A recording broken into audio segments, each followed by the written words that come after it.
The poachers thought the mountain was empty. They had no idea who was watching. The radio crackled once and went silent. Owen pressed it against his ear and listened to nothing. Not static, not interference, just the total, heavy silence of a mountain that had stopped talking.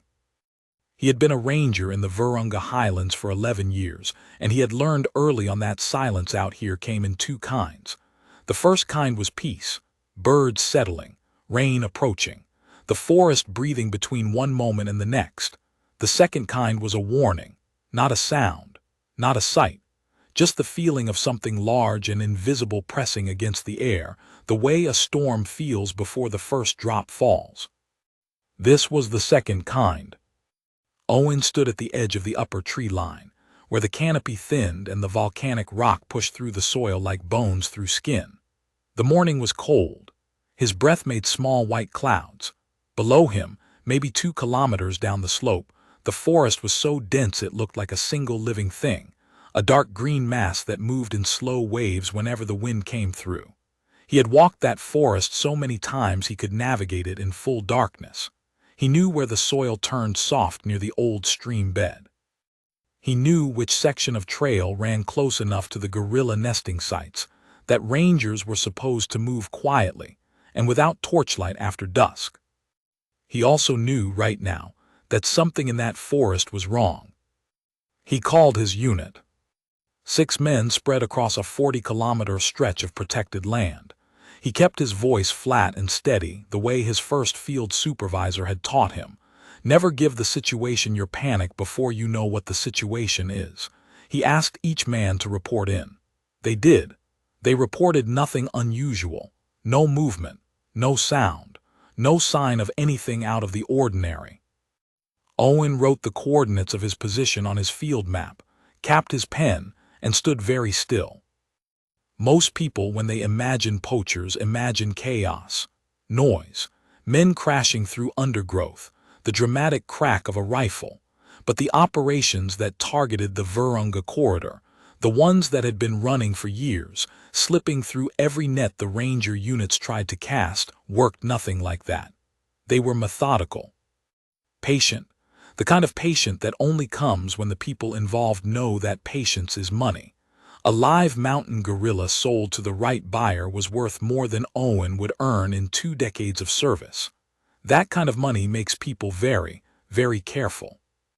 They sent scouts first, always, men who moved alone, carrying nothing incriminating, who could pass as local villagers if they were stopped and questioned. These scouts studied the ranger patrol patterns. They watched which trails got heavy boot traffic and which ones were left alone. They noted the timing of radio check-ins, the gaps in coverage, the places where the terrain made coordinated response difficult. They did this for days, sometimes weeks, before the main team ever set foot on the mountain. By the time a ranger unit heard something, the animals were already gone. Owen had seen it happen 3 times in his career. Each time, the unit had arrived at the scene and found nothing but the evidence of what had been broken branches, disturbed soil, the small silent absence where something living had been taken out of the world. He had stood at those sites and felt something he could not name properly, something that sat between rage and grief, and the particular exhaustion of a man who keeps doing the same work against impossible odds because the alternative is not doing it. He was not going to feel that again. The silence around him shifted slightly. A bird called twice from somewhere in the middle canopy and stopped. Owen tracked the sound with his eyes even though there was nothing to see. The forest was full of information if you knew how to read it, and right now it was telling him that something down there had interrupted the normal rhythm of the morning. He marked the location on his map with a small circle. He sat down on a flat piece of volcanic rock, opened his water bottle, and drank slowly. Around him, the mountain continued its long, wordless conversation with itself. He listened to it the way a man listens to a language he has spent years learning, not translating word for word, but feeling the meaning come through in shapes and textures rather than definitions. His radio crackled again. This time it was his colleague Nathan, calling in from the Eastern Patrol route, 2 kilometers below Owen's position and roughly 3 kilometers north of the gorilla nesting zones. Nathan's voice was calm, almost too calm. He said there were fresh boot prints on the soft soil near the secondary stream crossing. Not ranger issue. Civilian tread, he said. Possibly 2 sets. Owen looked at the circle he had drawn on his map. Nathan's location sat almost exactly at its edge. He called the field operations room. This was protocol. Anything anomalous went up the chain before any response was made. The operations room was 40 kilometers away, housed in a low concrete building that always smelled like damp paper and generator fuel. The coordinator on duty that morning was a man named Allen, who had been doing this job for longer than Owen had been a ranger, and who had a gift for hearing what wasn't being said. Owen described the silence. He described the bird. He gave Nathan's coordinates and the detail about the boot prints. Allen was quiet for 3 seconds. "Hold your positions," he said. "Don't move anything yet." Owen did not ask why. He already knew. Somewhere upstream of this moment, something was happening that he was not yet seeing the full shape of. Allen knew things that field rangers were not always made aware of. That was the nature of the work. Intelligence moved in one direction up the chain and back down, filtered, shaped, given to the people who needed it in the form they needed it. Owen trusted the system because the system, imperfect as it was, had been built by people who had lost too much to build it carelessly. He capped his water bottle. He looked out over the forest.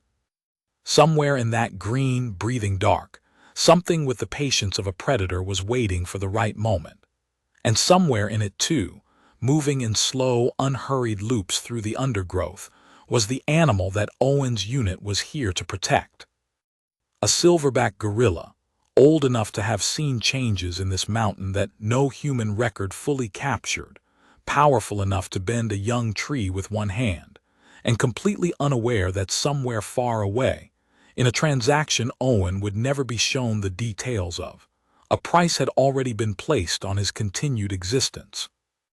Owen stood up. He put the map in his chest pocket. He began to move. Not fast, not in any way that would disturb the forest's rhythm or alert anything watching from below, just moving, the way the mountain had taught him to move over 11 years of mornings exactly like this one, and nothing like this one at all. The radio stayed quiet. He kept walking. It had started with a boot heel. Not the operation itself, not the months of coordinated effort, the night drives, the long cold mornings in the field, the encrypted communications between ranger units and conservation intelligence teams. All of that had a longer history, a longer story. But the specific thread that would eventually pull everything together, that had started with a boot heel and camera frame 4847. Clara Acaffer was 26 years old and had a master's degree in wildlife biology from a university in Nairobi, that she was still paying off in monthly installments that made her wince every time she saw the deduction on her bank statement.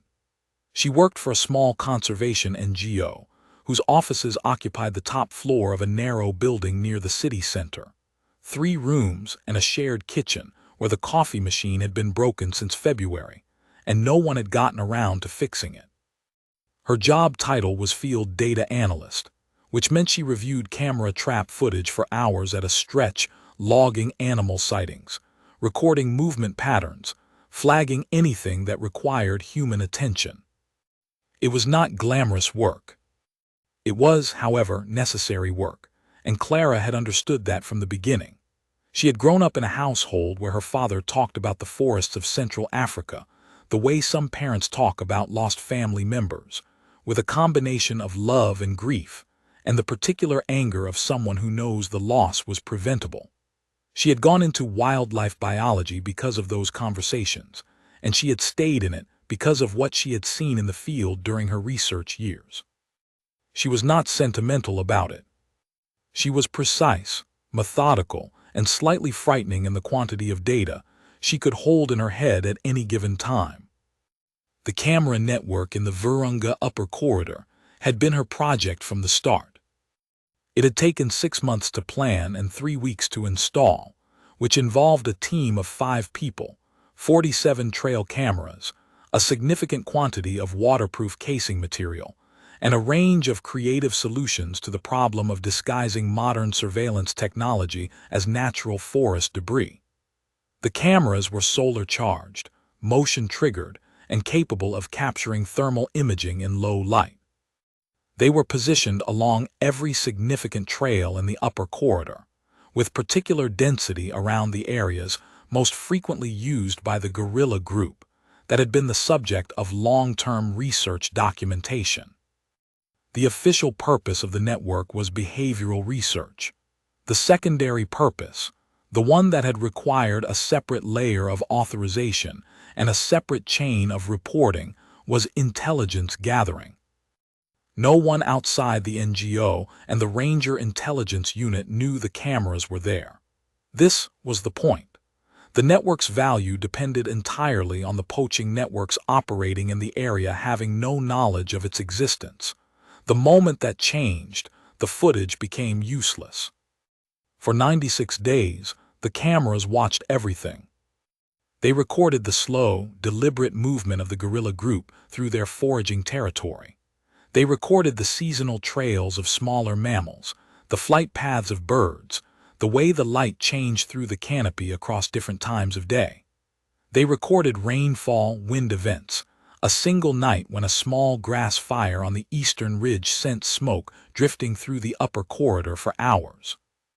They recorded everything because everything was data, and data was the only tool that consistently worked against an enemy that had more money, more reach, and more operational patience than any single Ranger unit could match alone.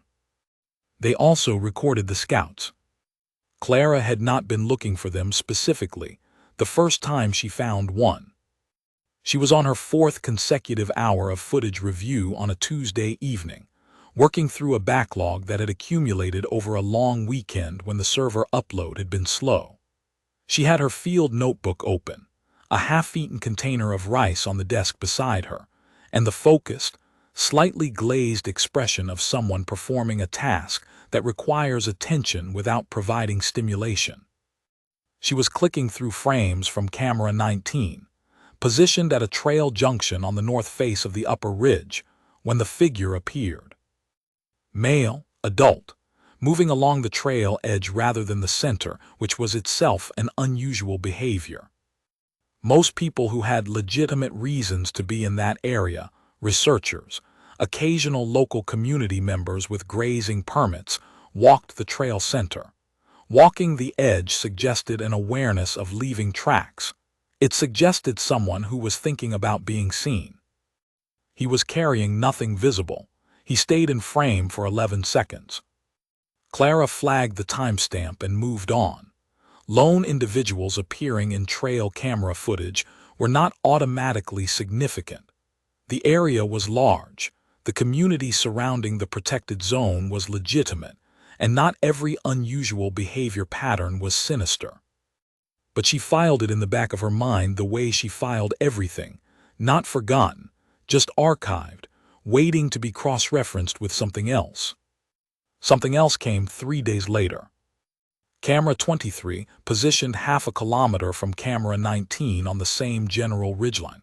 Different time of day, dusk, the image rendered in the greenish tones of low-light capture. The figure appeared again. Same build, same edge-walking behavior. And the same boot heel. It was the left heel. The wear pattern was distinctive, heavier on the outer edge than the inner, which suggested either a particular gait or old footwear that had been shaped by long use. It was not a common pattern. Clara had reviewed thousands of hours of footage and processed more boot prints than she could count, and this specific wear configuration was not something she had seen before. She pulled both frames side by side on her screen. Same heel, 2 cameras. Different days. She started going back through the archived footage. She found him 4 more times over the following 2 weeks, always at dusk or in the low light of early morning. always within a 3-kilometer radius of the same ridge, always moving with the particular careful unhurriedness of a man who was making note of something, who was building a picture in his head that he would take away with him when he left. 6 appearances, 6 timestamps, 6 sets of coordinates that, when she plotted them on her trail map, described a slow, methodical loop around the exact area where the guerrilla group spent most of its time. Clara put down her rice container. She did not pick it up again. She opened a new document and began writing, precisely and without pause, the way she wrote everything: the dates, the camera numbers, the timestamps, the coordinates, the visual description of the boot heel and its wear pattern, the behavioral analysis of each appearance, and the conclusion that any person looking at this evidence clearly and without a desire to explain it away would reach. Someone was drawing a map of patrol gaps, of animal movement, of the quietest times and the softest trails, the kind of map that serves one purpose and one purpose only. She called the field coordinator at 11:47 in the evening. His name was Philip, and he had been doing intelligence coordination long enough that a call before midnight did not alarm him, though it did make him sit up straighter in his chair. Clara read him the timestamps. She described the boot heel. She gave him the coordinates of all 6 appearances and the radius they described. Philip was quiet for a moment. "How confident are you?" he said. "Completely," Clara said. That was not overconfidence.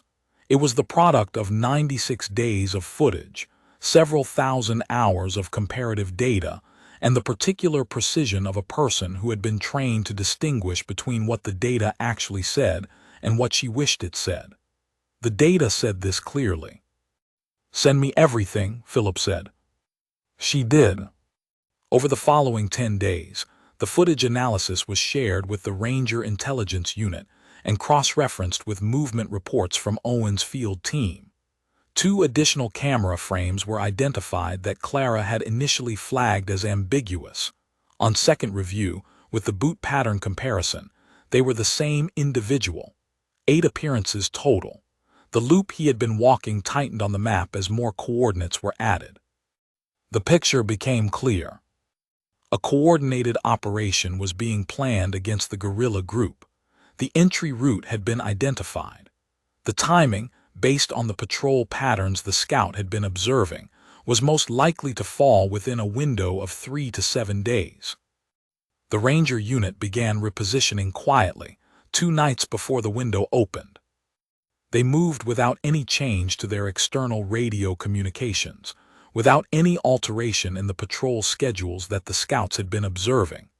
Everything visible continued as normal. The changes happened below the surface, in the places the scouts were not watching, in the dark early hours when the mountain was fully quiet and the thermal cameras were the only eyes that could see. Clara was awake for most of those nights.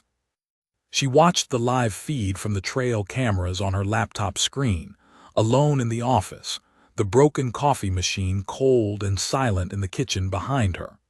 She watched the forest the way she always watched it, carefully, systematically, without letting expectation shape what she was actually seeing. The cameras watched with her. 47 pairs of eyes in the dark. Waiting. Philip had a map on the wall of the operations room that he updated by hand. Not because the digital systems were unreliable, they were not, but because there was something about moving a marker across paper that kept the reality of the situation physical. Names became positions. Positions became distances. Distances became the actual number of minutes it would take a human body, moving across that specific terrain in that specific darkness, to get from one point to another. He stood at the map now, the evening before everything happened, and traced the entry corridor with one finger. The route was elegant in its logic. Whoever had planned it had done their homework. The trail ran along the western face of the upper ridge, where the canopy was thickest, and the Ranger Patrol route bent eastward around a section of unstable volcanic rock. That bend created a window, maybe 600 meters of trail where a team could move without being in direct sight of any standard patrol position. The scout had identified it, walked it, timed it. The plan was built around that gap. What the plan did not account for was the cameras, or Owen's unit, which was already moving into position on the western ridge 2 hours before Philip made his final call to confirm the operation. Philip was not a man given to dramatic statements. He had been doing intelligence coordination for long enough that dramatic statements embarrassed him. But when he looked at the map that evening, the blue markers for the Ranger positions, the red dotted line of the estimated entry route, the small green zone where the guerrilla group had last been recorded, he allowed himself one quiet thought. They had it. Not perfectly. Intelligence work was never perfect. There were variables he could not fully account for: the exact size of the incoming team, whether they had altered their route at the last minute based on any information he did not have, whether they had access to communications that the Ranger unit was not monitoring. These were real uncertainties, and he held them seriously. But the fundamentals were right, the position was right, and Owen's unit was good. He capped his pen and called Owen. "Move at 2, he said. "Hold position at the secondary ridgeline and wait for visual confirmation. Do not engage before you have a full count." "Understood," Owen said. Philip hung up and looked at the map for a long moment. Then he turned off the main light and sat in the blue-white glow of the monitor screens, watching the live feeds from Clara's camera network scroll silently across the display. The forest was dark. The cameras saw everything. Owen and his unit left their camp at 1:45 in the morning. 6 men.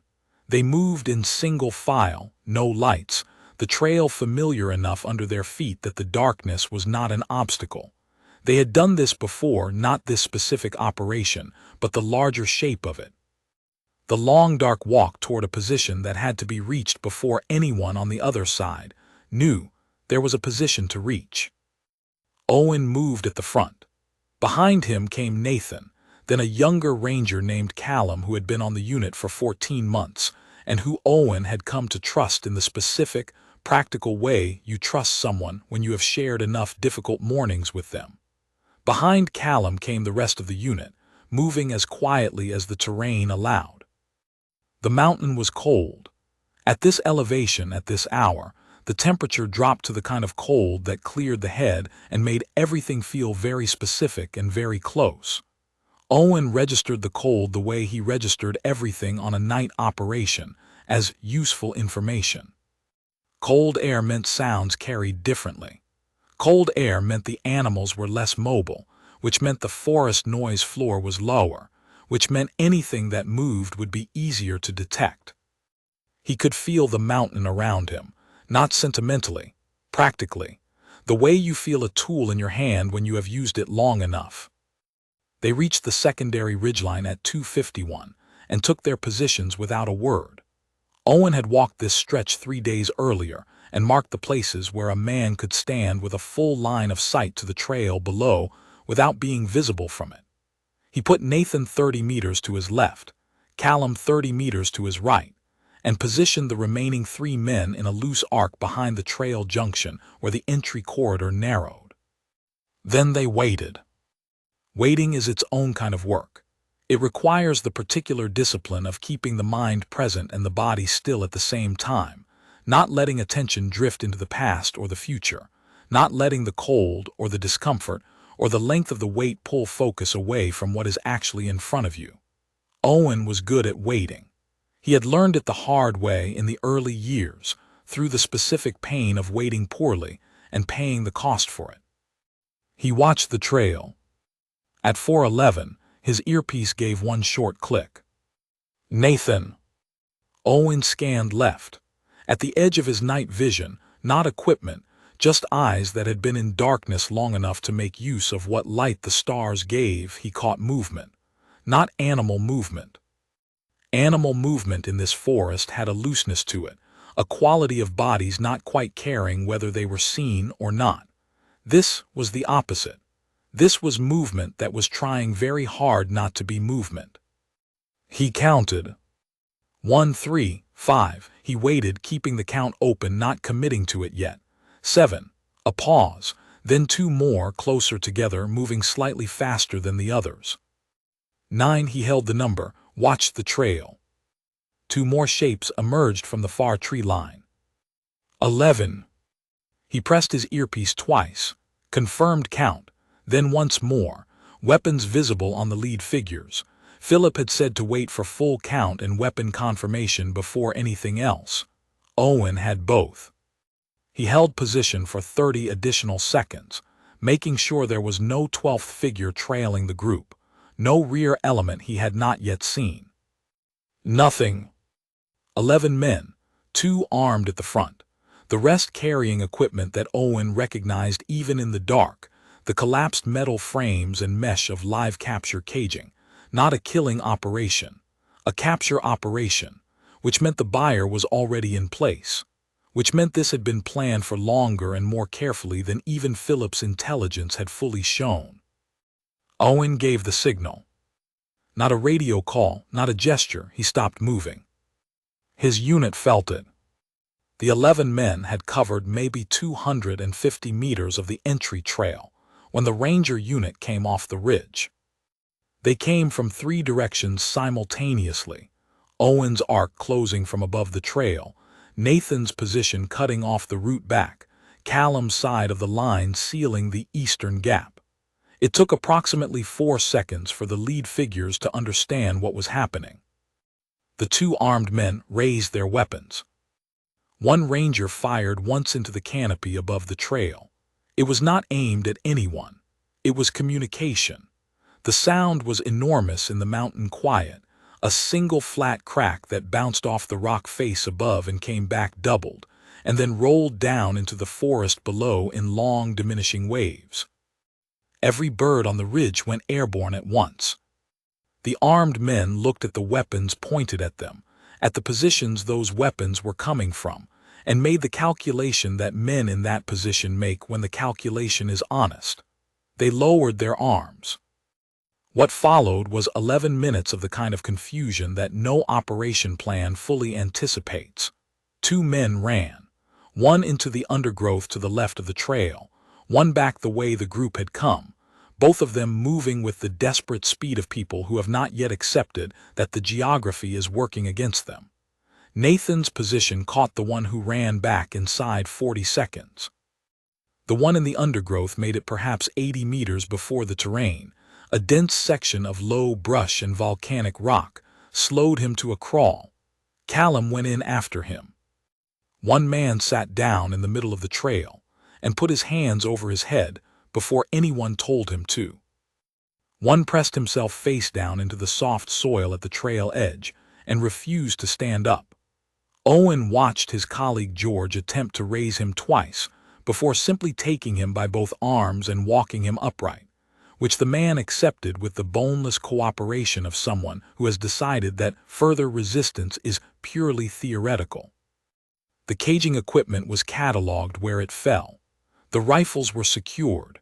11 men, zip-tied, seated in a line along the edge of the trail, most of them looking at the ground. Owen walked the length of the line once. He looked at each face. He did not speak. He pulled out his radio and called Philip. 11 detained, he said. 2 long arms secured, live capture equipment on site, no injuries. Philip was quiet for a second and a half. Copy that, he said. Good work. Owen looked up through the canopy. The sky was beginning to turn. Not light yet. The stage before light, when the darkness thins without yet giving way. He could hear the forest beginning to settle back into itself, birds returning to their branches, the normal sounds of the mountain resuming one by one, like instruments coming back in after a pause. He picked up one of the fallen snare wires from the trail and held it in his hand. He looked at it for a moment. Then he bagged it as evidence and called his unit together. The silverback was found the following afternoon. A research team that had been embedded with the guerrilla group for the past 4 months located him 800 meters from where the arrest had taken place, in a section of the forest that dipped into a shallow valley before rising again toward the eastern ridge. He was foraging, moving slowly through a section of undergrowth, pulling vegetation with the unhurried deliberateness of an animal that was doing exactly what it intended to do and had no particular interest in being observed doing it. The lead researcher, a man named Douglas who had been studying this specific group for 7 of his 12 years in the field, noted the time and the GPS coordinates in his field book and then stood very still for a while, watching. The silverback did not look up. He had no way of knowing what had happened on the ridge above him the previous night. He had no way of knowing that 11 men had come onto the mountain with his continued existence as the specific item they intended to remove from it. He did not know about the cameras, or the analyst in Nairobi who had seen a boot heel in frame 4,847, or the ranger who had stood in the pre-dawn cold counting shapes in the dark. He was just living. It is difficult to watch something live without the knowledge of how close it came to not living and feel nothing. Douglas did not try to feel nothing. He stood in the valley and let himself feel what he felt, which was large and difficult to name, and which he did not write in his field book. When he had stood there long enough, he wrote down the foraging behavior and the time and moved on. Clara received the call in Nairobi at 6 in the evening. Philip told her the outcome in the direct, minimal way he reported all outcomes, facts first, assessment second, nothing added that was not necessary. 11 detained. No injuries. The guerrilla group located and accounted for. She had been eating rice again. She was aware of this as an irrelevant detail and noticed it anyway. She put the container on the desk. She did not pick it up again for a long time. She sat in the office, which was quiet in the evening after the other staff had gone home, and looked at the camera network display on her laptop. The 47 feeds were cycling through their rotations: forest, forest, trail, forest, the slow, peaceful imagery of a mountain that had returned to its own rhythms. She watched them cycle.